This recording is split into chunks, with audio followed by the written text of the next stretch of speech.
جنت کی سمت جب ہم بڑھتے ہیں تو اس راہ میں کچھ چیزیں ایسی ہیں جو ہماری راہ کی رکاوٹ بن جاتی ہیں۔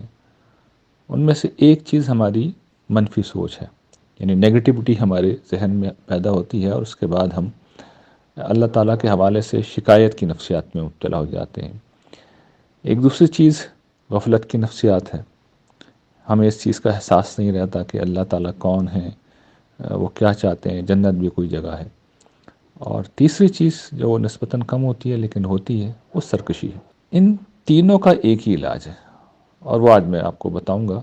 اور وہ بہت آسان سا کام ہے، ہم میں سے ہر شخص رمضان میں تھوڑا سا وقت نکال لے تو یہ کر سکتا ہے۔ اور اس کا طریقہ یہ ہوگا کہ کچھ وقت کے لیے تنہائی میں بیٹھ جائیں، اور جو نعمتیں ہمیں ملی ہیں ان کو ذرا گننا شروع کر دیں۔ اچھا، اس میں خیال یہ رکھیے گا کہ ہم میں سے ہر شخص عام طور پر ان نعمتوں کو نعمت کے طور پر گنتا ہی نہیں ہے جو سب کو ملی ہوئی ہیں۔ جیسے آنکھیں ہیں، ہاتھ ہیں، پاؤں ہیں، جو کہ ہمارے پاس ہیں اور سب کے پاس ہیں، تو ہم یہ کہتے ہیں کہ چونکہ سب کے پاس ہے اس لیے ہمارے پاس ہونے کی کوئی اہمیت نہیں۔ حالانکہ یہ تصور کیا جائے کہ میرے پاس کوئی نعمت نہیں ہے، ہاتھ نہیں ہے، پاؤں نہیں ہیں، آنکھیں نہیں ہیں، تو پھر اندازہ کیا جا سکتا ہے کہ زندگی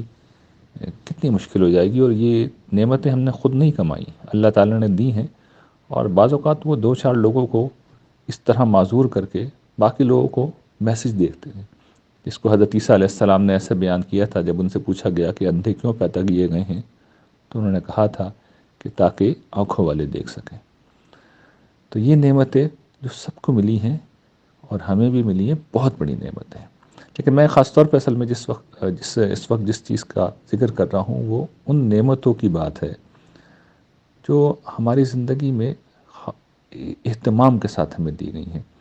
اور جو نہ ہوتی تو ہماری زندگی میں بڑے مسائل ہوتے۔ ہم میں سے ہر شخص اگر اپنی میموری کو ریکال کرے، جتنی بھی اس کی عمر ہے، تو اسے یاد آئے گا کہ زندگی میں کوئی ایسی بیماری کوئی ہوئی تھی، زندگی میں کوئی ایسا کبھی حادثہ ہوا تھا، کبھی کوئی ایسا مسئلہ پیش آیا تھا جو اگر اللہ تعالیٰ کی عنایت سے حل نہیں ہوتا، بیماری دور نہیں ہوتی، وہ مشکل نہیں ٹلتی، تو ہماری زندگی اسی وقت ختم ہو جانی تھی، یا بہت برے حال میں ہماری زندگی گزرتی۔ ایسی دسیوں چیزیں زندگی میں ہم ان سے گزرتے ہیں، اور ہم اسے صرف یہ سمجھتے ہیں کہ یہ اسباب کے تحت ہو گیا، یہ اتفاق سے ہو گیا اور ہم بچ نکل کے آگے۔ ایسا نہیں ہوتا۔ اسی طریقے سے زندگی میں ہم جس مقام پہ پہنچے ہوتے ہیں، ہم غور کریں اس میں ہماری صلاحیت بہت کم ہوتی ہے۔ ہمارے جیسے ہزاروں لاکھوں لوگ ہیں جو جوتیاں چٹکاتے پھرتے ہیں، اور وہ وہاں نہیں پہنچ پاتے۔ تو ہر شخص پہ اللہ تعالیٰ کی کچھ نہ کچھ غیر معمولی عنایت ذاتی طور پہ بھی ہوتی ہے۔ اس میں کچھ لوگ ہوتے ہیں جن کے ساتھ ابتلا کا معاملہ ہے، امتحان کا معاملہ ہوتا ہے، لیکن میں عرض کر چکا ہوں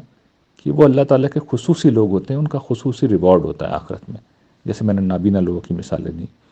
اور بھی کچھ لوگ ہیں جن کی زندگی بہت مشکل ہوتی ہے، وہ اللہ تعالیٰ کے خصوصی بندے ہیں اور ان کو خصوصی انعام دیا جائے گا۔ لیکن میجورٹی جو لوگوں کی ہے اسی طرح جیتی ہے۔ ان نعمتوں کو اپنے ذہن میں تازہ کریں اور گنتے چلے جائیں، اور پھر یہ تصور قائم کریں، یعنی یہ جو حقیقت ہے کہ یہ نعمتیں اصل میں میری کمائی نہیں ہیں، یہ خدا کی عطا ہے، اس کی بخشش ہے۔ چاہے وہ نعمتیں جو سب کو ملی ہوں، چاہے وہ جو خاص طور پہ میرے ساتھ مہربانی کی گئی، اللہ تعالیٰ نے مجھے بچایا یا مجھے کہیں پہنچایا ہے، کچھ عطا کیا، تو اس کے بعد انسان کے اندر جو کیفیت پیدا ہوتی ہے اس میں تین چیزیں آپ کو نظر آ جائیں گی۔ ایک تو یہ کہ منفی سوچ ختم ہو جائے گی، یعنی زندگی میں ہم دو چار چیزیں جو نہیں ہوتی، جن کو لے کے ہم روتے رہتے ہیں، ہمارے اندر سے وہ کیفیت ختم ہو جائے گی۔ دوسرا یہ کہ غفلت نہیں رہے گی، کیونکہ ہمیں پتہ ہوگا کہ جس نے یہ نعمتیں دی ہیں ایک روز وہ ہم سے پوچھے گا، ثم لتسألن یومئذ عن النعیم، اس روز پوچھا جائے گا ہر نعمت کے بارے میں۔ اور ظاہر ہے کہ ان نعمتوں کو حق ادا نہیں کیا، خالق کا شکر ادا نہیں کیا، تو پرسش ہوگی، اور سرکشی کی تو کوئی گنجائش ہی نہیں رہے گی، اس لیے کہ جس نے نعمتیں دی ہیں وہ کسی لمحے واپس بھی لے سکتا ہے۔ تو رمضان میں کچھ وقت نکال کے اس تصور کو باندھیں، 15 منٹ 20 منٹ، آپ دیکھیں گے کہ آپ کی کیفیات جو ہے ان میں تبدیلی آئے گی، اور اللہ تعالیٰ کے ساتھ آپ کا بڑا غیر معمولی تعلق انشاءاللہ پیدا ہو جائے گا۔